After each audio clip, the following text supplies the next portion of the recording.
দর্শক, সবার প্রতি শুভকামনা জানিয়ে শুরু করছি এনটিভির নিমন্ত্রণে। আপনাদের সঙ্গে আছি আমি নুজহাত সাওম। প্রিয় দর্শক, এনটিভি নিমন্ত্রণের আজকের আয়োজনে থাকছে সংস্কৃতি, এনটিভি অনুষ্ঠান সূচি ও আলাপন। প্রথমেই সংস্কৃতি।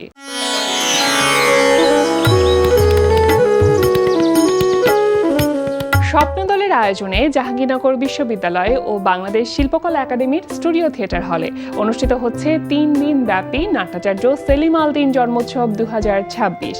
উৎসবটি চলবে 21 আগস্ট পর্যন্ত। বর্ষার সৌন্দর্য, প্রকৃতি ও বাংলাদেশের গ্রামীণ জীবনের নানান চিত্র শিশু কিশোরদের তুলে ধরতে ঢাকা বিশ্ববিদ্যালয়ের চারুকলা অনুষদে অনুষ্ঠিত হচ্ছে দোলন বর্ষা আর্ট এক্সিবিশন 2026। প্রদর্শনী চলবে 22 আগস্ট পর্যন্ত। লালমাটিয়ার কলাকেন্দ্রে অনুষ্ঠিত হচ্ছে আন্তঃস্রোত শিরোনামে ভাস্কর সুমন বর্মনের ভাস্কর্য প্রদর্শনী। প্রতিদিন বিকেল 4টা থেকে রাত 8টা এই সময় প্রদর্শনী চলবে 31 আগস্ট পর্যন্ত। এবার এনটিভি অনুষ্ঠান সূচি। এবার জানিয়ে দিচ্ছি এনটিভির আজ রাতের বিশেষ অনুষ্ঠানগুলির সময়সূচি। সন্ধ্যা 6টা 15 মিনিটে থাকছে সমসাময়িক বিষয় নিয়ে অনুষ্ঠান সংলাপ প্রতিদিন।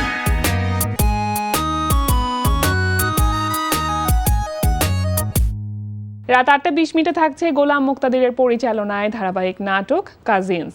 নিজের চিকিৎসার টাকা ছেলের বিয়ের শর্তের উপরে টিকে আছে, এটা জানার পরে একটা মানুষ কি করে বাড়িতে থাকে বলো? আমাদের বড় চাচা ঘর ছেড়ে চলে গেছে, ক্যান্সারের পেশেন্ট, যে কোনো কিছু হতে পারে। ওই সময় আমাদের মাথা কারোই ঠিক ছিল না। তখন আমাদের কি করা উচিত ছিল? বাবাকে খোঁজো। হ্যাঁ, আর তুমি বাবাকে না খুঁজে একজন দোষীকে খুঁজতে ব্যস্ত হয়ে গিয়েছি। ভুল কোথায়? এই যে আমি যে রান্না শিখছি, হ্যাঁ সেগুলো অ্যাপ্লাই করব না? না, কেন? কারণ কাস্টমারদের জীবন অনেক মূল্যবান। রুশো, এই তুই আমাকে অপমান করলি। না, আমি রেস্টুরেন্টটাকে বাঁচাইলাম। রাত 11টা 30 মিনিটে সরাসরি সম্প্রচার হবে মোহাম্মদ নুরুজ্জামানের প্রযোজনায় সঙ্গীতানুষ্ঠান মিউজিক নাইট। এই ছিল এনটিভির আজ রাতের বিশেষ অনুষ্ঠানগুলির সময়সূচি। এবার আলাপন। আজ রাত 9টা 40 মিনিটে এনটিভিতে প্রচারিত হবে নির্মাতা ও অভিনেতা রহিম সুমনের পরিচালনায় নাটক ছায়া হয়ে থেকো। প্রিয় দর্শক, আমাদের আলাপনের আজকের অতিথি নাট্য পরিচালক রহিম সুমন। শুভ সকাল। শুভ সকাল। কেমন আছেন ভাইয়া? ভালো, আপনি? আমি তো ভীষণ ভালো আছি এবং জেনে আনন্দিত বোধ করছি যে আজ রাত 9টা 40 মিনিটে এনটিভির পর্দায় আপনার গল্প, সংলাপ এবং আপনার পরিচালনায় নির্মিত নাটক ছায়া হয়ে থেকো এই নাটকটি দেখতে পাবো। এখন তো আসলে ক্যারিয়ারের অনেকগুলো বছর হয়ে গেছে, কিন্তু তারপরও যখন কোনো একটি নাটক অন এয়ার যাবার কথা থাকে তার আগ দিয়ে কি একটু নার্ভাসনেস কাজ করে? ঠিক নার্ভাসনেস নয়, একটা আনন্দ হয়। আপনি জানেন যে কোনো সৃষ্টি যখন সেটা মানুষ দেখে সেটাই কিন্তু একজন নির্মাতার আনন্দ। আর সেই আনন্দের জায়গা থেকে আমিও খুব আনন্দিত। একটি নাটক আজকে অনিয়ার হবে, যেটি মানুষ আমার সৃষ্টিটা আজকে দেখবে। আর সবচেয়ে মজার বিষয় হচ্ছে এই ফার্স্ট টাইম আমি আমার নিজের লেখা একটি নাটক ডিরেকশন দিয়েছি, সেটার জন্য আমি নিজে একটু আনন্দিত হচ্ছি। মানে এক্সাইটমেন্ট কাজ করছে একরকম। এক্সাইটমেন্ট তো অবশ্যই কাজ করছে। এই নাটকের যে গল্পটা, যে প্লটটা, সেটা কবে লিখেছিলেন? এই প্লটটা লিখেছিলাম আমি বছরখানেক আগে। এটি একটি ত্রিভুজ প্রেমের গল্প আর কি। হ্যাঁ, ট্রায়াঙ্গেল প্রেম এবং হচ্ছে ফ্যামিলি ড্রামা। এবং এখানে যে পেয়ার অভিনয় করেছে তারা আমার নির্মাণে এই ফার্স্ট টাইম এখানে অভিনয় করেছেন সোহেল মণ্ডল, এখানে অভিনয় করেছেন লাক্সের সামিয়া অথই, অভিনয় করেছেন মিলি বাসার, হারুনুর রশিদ, রিয়াদ হাসান রনি, শুভ্র, অনেকেই। এরা ফার্স্ট টাইম হচ্ছে মিলি বাসার ছাড়া যে পেয়ারটা হচ্ছে এখানে যারা অভিনয় করেছেন তার ফার্স্ট টাইম আমার সাথে হচ্ছে সোহেল মণ্ডল এবং সামিয়া অথই, এই জুটিটা প্রথমবারের মতো কাজ করছে এবং সেটা আপনার পরিচালনায়।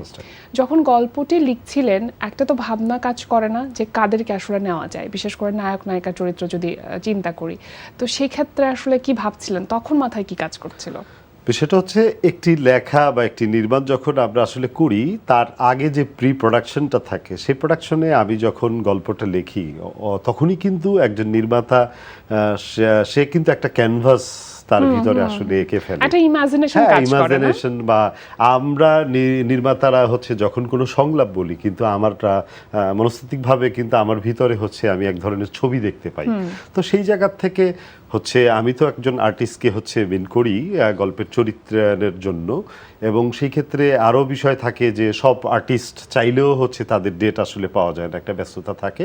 তো সেই ক্ষেত্রে আমার কাছে মনে হচ্ছে এই গল্পটার জন্য হচ্ছে সোহেল মন্ডল খুবই পারফেক্ট, এবং তার সাথে হচ্ছে ব্যাটে বলে আসলে মিলে গিয়েছে হচ্ছে সামি অথই, তাদেরকে নিয়েই হচ্ছে কাজটা করা। এবারে যেহেতু আপনি প্রথমবারের মতো নিজের গল্পে নিজের সংলাপ লিখলেন এবং সেটা পরিচালনা করলেন, এর আগে তো আসলে অন্য কারো গল্প নিয়ে আপনি নাটক নির্মাণ করেছেন, তো কোনটা বেশি ভালো লাগছে? অন্যের গল্প নিয়ে কাজ করতে পারলে আসলে সেইটা বেশি ভালো লাগে। তাই? সেটা কেন? নিজের কেন ভালো লাগে সেটা বলবো। আসলে নিজের গল্প যখন হচ্ছে আসলে লেখা হয়, কিন্তু যখন সেইটা আবার মেক করা হয়, অনেক বিষয়ে হয় কি যে একটা এক্সট্রা চাপ আসলে কাজ করে আর কি। হ্যাঁ, কিন্তু অনেক কিছু একসাথে হ্যাঁ, ভাবতে অনেক হচ্ছে। কিছু একসাথে হচ্ছে মিলিতভাবেই করতে হয়, এর জন্য একটা চাপ কাজ করে। কিন্তু অন্যের গল্পে যখন আমি কাজ করি তখন তো আসলে সেই চাপটা আর থাকে না। হ্যাঁ, সেটা একটু বেশি আনন্দ দেয়। কিন্তু এইটা ভালো লাগছে যে নিজের লেখা একটি গল্প এবং নিজেই হচ্ছে সেটা ডিরেকশন দিয়েছি, এটা খুব আনন্দের, এবং যেটা আজকে অন ইয়ার যাবে এবং মানুষ দেখবেন। দেখার পরে যখন তাদের অনুভূতি বা তাদের প্রকাশ যখন শুনবো, সেটাই কিন্তু একজন নির্মাতা হিসেবে আমাকে আনন্দ বেশি দিবে। একেবারে তাই। শুটিং সময়ের একটু ঘটনাগুলো জানতে চাইবো, যে যখন শুটিং চলছিল আসলে কোথায় শুটিং করলেন, কোনো মজার ঘটনা যদি থাকে সেটা শেয়ার করতে পারেন আমাদের অবশ্যই সাথে। মজার ঘটনা বলতে, এবং হচ্ছে এই নাটকটা যখন আমি নির্মাণ করি, খুবই গরম একটা আবহাওয়ার সময় আসলে এই আচ্ছা। নাটকটা আমরা নির্মাণ করছিলাম। কতদিন এটা, আগে শুটিং হচ্ছে এটা? মোর দেন 4-5 মাস আগে। আচ্ছা। তারপরে তো হচ্ছে পোস্ট প্রোডাকশনের কাজ করতে হয়েছে। এটা আমরা করেছিলাম ঢাকার মধ্যেই, ঢাকার বিভিন্ন লোকেশনে, এবং যদি বলি হচ্ছে উত্তরার হচ্ছে দিয়াবাড়ির একটু লোকেশনে। তো খুব আবহাওয়া খুবই গরম আচ্ছা। ছিল সেই সময়, কিন্তু আসলে তো কিছু করার থাকে না, আপনি জানেন। নাটকে হচ্ছে আসলে আমাদের রেগুলার চাঙ্কের যে নাটকের বাজেট আসলে খুব কম থাকে।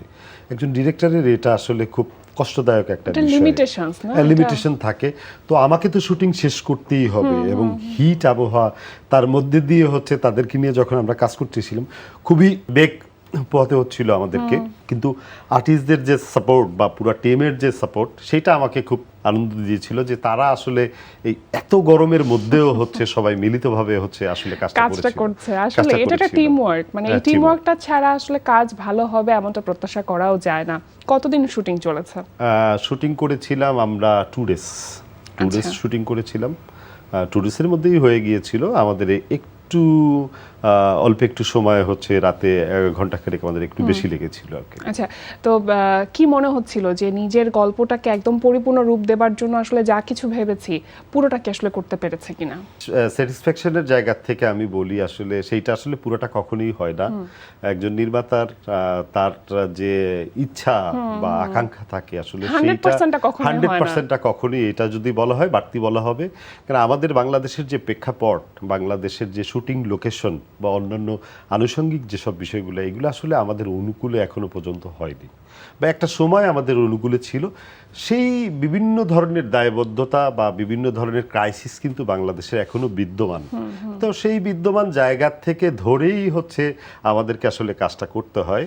তো সেই চেষ্টাটাই আসলে ছিল যে যতটা ভালো করে হচ্ছে আসলে যতই ক্রাইসিস হোক না কেন, আমাদের যে গল্পের যে লিমিটেশন থেকে আসলে হচ্ছে কাজটা কাজটা করার আর কি।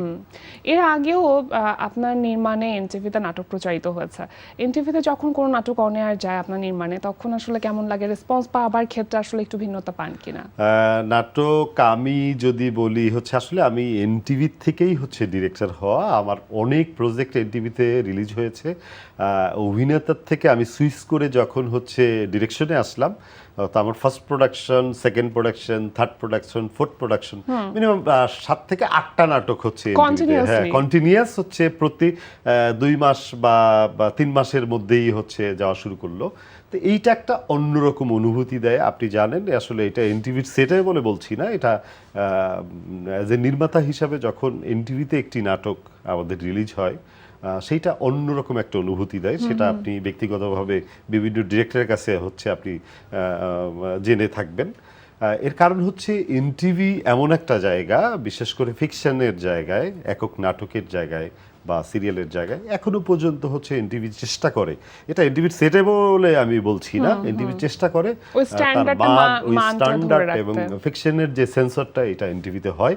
এনটিভির এখানে প্রোগ্রাম ডিপার্টমেন্টের যারা রয়েছেন তারা চেষ্টা করে সেই জায়গাটা হচ্ছে বজায় রাখার জন্য, এবং সেই জায়গা থেকে যখন আমার নাটকটা এনটিভিতে রিলিজ হয় আমি একটা আলাদা এক্সট্রা আনন্দ অনুভব করি আমি। হ্যাঁ, শোরুম ভাই, আমরা দেখেছি যে আপনি সবসময় নতুন আর্টিস্ট নিয়ে কাজ করেছেন, নতুন আর্টিস্টদেরকে সুযোগ দিয়েছেন। এই ব্যাপারটা আপনার মধ্যে কাজ করে, এটা কিভাবে?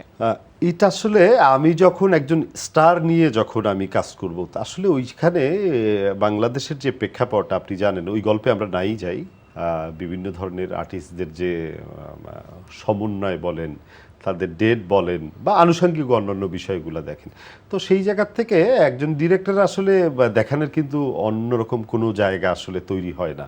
তো সেই ক্ষেত্রে আমি যদি নূতনদের কোনো আর্টিস্ট নিয়ে যদি আমার গল্পটা মেক করতে পারি, তাহলে আমার একটা অন্যরকম ব্যাপার এখানে থাকে। এর কারণ হচ্ছে আপনি ইন্ডাস্ট্রিতে আর্টিস্ট তো আপনাকে তৈরি করতেই হবে, এবং আর্টিস্ট তৈরি করার ক্ষেত্রে ডিরেক্টরের যে একটা ভূমিকা, বড় একটা রোল এটা আছে। খুব বড় একটা ভূমিকা। এবং ইন্ডাস্ট্রির জন্য দেখেন আপনি কয়জন আর্টিস্ট, আবার দেখবেন হাজার হাজার আর্টিস্ট। আসলে কি এই হাজার হাজার আর্টিস্ট ধরবেন, না আপনি মুষ্টিমেয় কিছু আর্টিস্ট ধরবেন?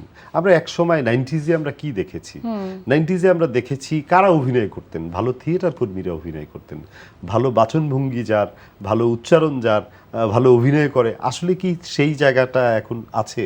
সেই যে আমার তো মনে হয় না সেই জায়গাটা নাই। তো সেই জায়গার থেকে আর্টিস্ট অনেক আছে, কিন্তু প্রপার যদি শিল্পী আমি বলি সেইটা কয়জন তৈরি হয়েছে, সেটা তো খুবই অল্প সংখ্যক হচ্ছে আসলে তৈরি হয়েছে। তো ওই একটা জিনিস আমার ভিতরে আসলে কাজ করে, বিদায়ী হচ্ছে আমি নূতনদেরকে চেষ্টা করি আমার নাটকে হচ্ছে আমি সুযোগ দেওয়ার জন্য। কখনো কি এমন মনে হয়েছে কিনা যে একটা সময়, আপনি তো 90 দশকের কথা বলছিলেন, একটা সময় আসলে এই মিডিয়াটা ছিল ডিরেক্টরস মিডিয়া, ডিরেক্টরই ডিসাইড করতো এখানে কে অ্যাক্টিং করবে বা কে কি করবে সমস্ত কিছু। এখন এটা অনেকটাই ডিরেক্টরদের আওতার বাহিরে চলে গেছে, বা অ্যাক্টার্স মিডিয়া বলি বা প্রডিউসার্স মিডিয়া বলি, সেটা কি বলা যায় কিনা? আপনি যদি বলেন যেটা বলেছেন এটা আসলে মিথ্যা নয়, কিছুটা হলেও সত্য। কিন্তু আমি আমার জায়গা থেকে আমি চেষ্টা করি, একটা ডিরেক্টর হচ্ছে একটি প্রোডাকশন যখন তৈরি হয় বা একটি টিম যখন থাকে, সেইটার হচ্ছে প্রধান তিনি, এবং আমাদের অনেকে বলে থাকেন captain of the ship. Right. সেই জায়গাটা আমার কাজটার মধ্যে আমি চেষ্টা করি সেই জায়গাটা রাখার। কিন্তু একজন আর্টিস্ট যখন আমার সেটে যখন কাজ করে, তার কি কাজ, সে তাকে নির্বাচন করার আগে সে কিন্তু গল্পটা কি হবে সেটা সে জানতে পারে, সে দেখতে পারে, এবং তার ডেট আছে কিনা সেটাও সে বলতে পারে, কয় টাকা সে রেমুনেশন নিবে সেই জিনিসটাও সে জানতে পারে। কিন্তু আবার সেটে হচ্ছে যে জিনিসটা হচ্ছে আমি চেষ্টা করি, যদিও একটা টিম ওয়ার্ক, কিন্তু টিম ওয়ার্ক থাকলে হচ্ছে যার যে প্রপার ওয়ার্ক, একজন আর্টিস্ট তার প্রপার ওয়ার্ক হচ্ছে তার অভিনয়, ডিরেক্টরিয়াল জায়গাটার জায়গা থাকে আমার, কলাকুশলীর অন্যান্য জায়গা থাকে তাদের। তো সেই জায়গা থেকে আমি চেষ্টা করি, যেহেতু গল্পটা হচ্ছে আমি মেক করি আমার মতন করে, আমি একটা ক্যানভাস ভাবি, সেই জায়গাটাই হচ্ছে তাকে রাখার জন্য, ওই লিডারশিপের ওই লিডারশিপের জায়গাটা জন্য। জায়গাটাতে রাখার জন্য। এখন মঞ্চের ব্যস্ততা কেমন? মঞ্চের এই মুহূর্তে হচ্ছে আমার ব্যস্ততা নেই, এই মুহূর্তে ব্যস্ততা আছে হচ্ছে আমার দলের ঢাকা থিয়েটার। আপনি ঢাকা থিয়েটারে কয়দিন আগেই হচ্ছে সেলিম স্যারের হচ্ছে ৭৭তম হচ্ছে জন্মবার্ষিকী পালন হলো, এবং একটি উৎসব হলো, উৎসবে 3টি নাটক হচ্ছে শিল্পকলায় দেখানো হলো। তো দলে যাওয়া আসা হচ্ছে, আসলে আমার একটু পার্সোনাল একটু ব্যস্ততাও বেড়েছে। হয়তোবা আপনি জানেন যে খুব রিসেন্টলি সরকার আমাকে জাতীয় চলচ্চিত্র অনুদান এবং বাছাই কমিটির মেম্বার বানিয়েছে। তো একটু মিটিং সিটিং এই সেই থাকছে, সেই ব্যস্ততার থেকেই হচ্ছে চলছে আসলে। কেমন লাগছে নতুন একটি জায়গা, নতুন একটা দায়িত্ব? হ্যাঁ, অবশ্যই ভালো লাগছে, এবং খ্যাতির বিড়ম্বনাও হচ্ছে, খুব একটু টেনশনও কাজ হচ্ছে, কেন আমাদের দেশের সরকার চাচ্ছে হচ্ছে প্রপার নির্মাতারা হচ্ছে তাদের চলচ্চিত্র নির্মাণ করুন, সৃজনশীল নির্মাতারা হচ্ছে এই চলচ্চিত্রের জায়গাটায় চলে আসুক। সেই ক্ষেত্রে ভালো ভালো গল্প যাতে হচ্ছে নির্মাতারা হচ্ছে চলচ্চিত্র হিসেবে মেক করতে পারে, সরকার সেই চেষ্টাটা আছে। দিন শেষে কিন্তু গল্পই মূল তারকা। অবশ্যই আপনি জানেন আমাদের মাননীয় প্রধানমন্ত্রী তিনি কিন্তু সিনেমা দেখছেন, থিয়েটার দেখছেন, সরকারের সংস্কৃতি নিয়ে হচ্ছে একটা খুব একটা ভালো জায়গা হচ্ছে আসলে কাজ করছেন। আমাদের উপদেষ্টা মহোদয়, আমাদের মন্ত্রীরা হচ্ছে চেষ্টা করছেন হচ্ছে বাংলাদেশের সংস্কৃতি অঙ্গনটাকে আরো সঠিকভাবে পরিপূর্ণ হচ্ছে বা সমৃদ্ধ পরিপূর্ণভাবে, করার জন্য। সমৃদ্ধ করার হ্যাঁ, জন্য। আপনি তো আসলে অভিনয় থেকে তারপরে নির্মাণে এসেছেন। যারা নির্মাণে আসতে চায়, যেহেতু একটি বড় পদে আপনি এখন যুক্ত হয়েছেন, যারা নতুন নির্মাণে আসতে চায় তাদের আসলে কোন বিষয়গুলো নিয়ে সতর্ক হওয়া উচিত বা কোন ব্যাপারগুলো নিয়ে স্টাডি করা উচিত? একজন অভিনেতা থেকে যখন একটি লোক হচ্ছে নির্মাণে আসেন, সেইটা যেরকম পজিটিভ দিকও আছে, নেগেটিভ দিকও রয়েছে। আচ্ছা। আসলে অভিনয় একটা জায়গা, নির্মাণ আর একটা জায়গা।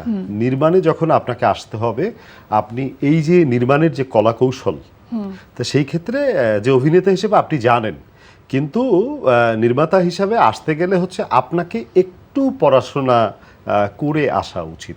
সেই পড়াশোনাটার জায়গাটা আমি বলছি হচ্ছে একজন পরিচালক কিন্তু হচ্ছে যেহেতু ক্যাপ্টেন অফ দ্য শিপ, তাকে কিন্তু ক্যামেরাটাও জানতে হয়, ক্যামেরার লেন্সটাও জানতে হয়, ডিরেক্টরিয়াল জায়গাটাও জানতে হয়, শটের জায়গাটাও জানতে হয়, এবং আর্টিস্ট হিসাবে যখন সে আসে অভিনয়ের জায়গাটা তো সে জানবেই, যেহেতু সে একজন অভিনেতা ছিল।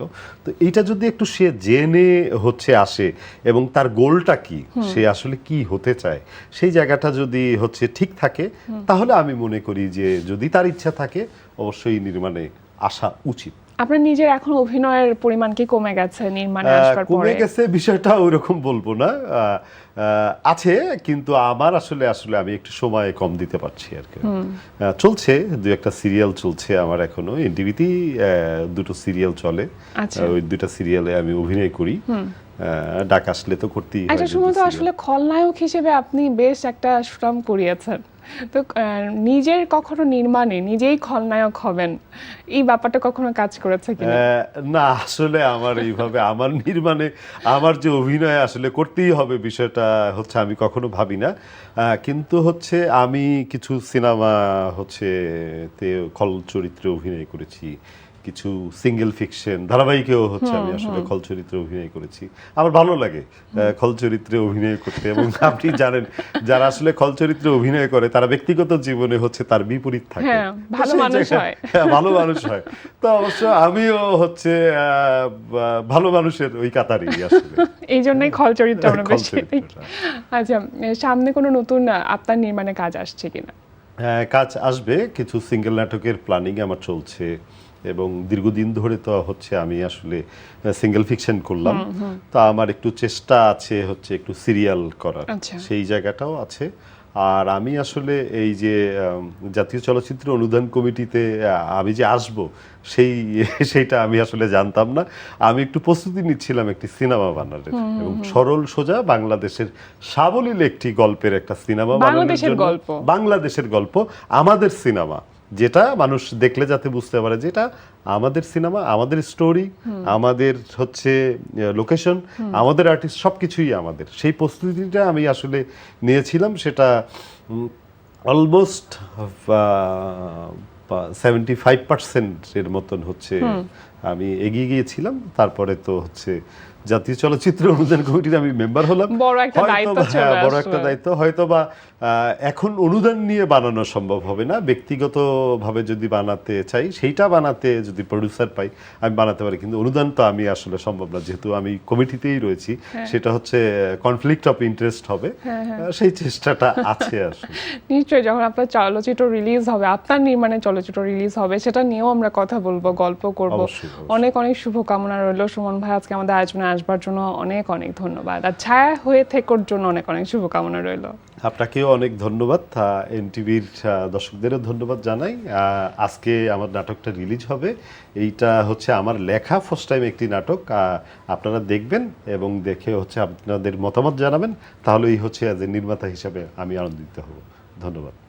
প্রিয় দর্শক, আমরা চলে এসেছি অনুষ্ঠানের শেষ প্রান্তে। অনুষ্ঠান সম্পর্কে আপনার মতামত জানাতে মেইল করুন ntvnimontrone@ntvbd.com। বিশ্বের যে কোনো প্রান্ত থেকে যে কোনো সময় এনটিভি নিমন্ত্রণে দেখতে ভিজিট করুন আমাদের পূর্ণাঙ্গ ওয়েব পোর্টাল www.ntvbd.com। এছাড়া এনটিভি সব জনপ্রিয় অনুষ্ঠান ও খবরের আপডেট পেতে ভিজিট করুন আমাদের ইউটিউব চ্যানেল ও ভেরিফাইড ফেসবুক পেজে। সবার মঙ্গল কামনায় আজকের মতো এখানেই শেষ করছি। সবাই ভালো থাকুন, সুস্থ থাকুন, সুন্দর হোক আপনার প্রতিটি মুহূর্ত।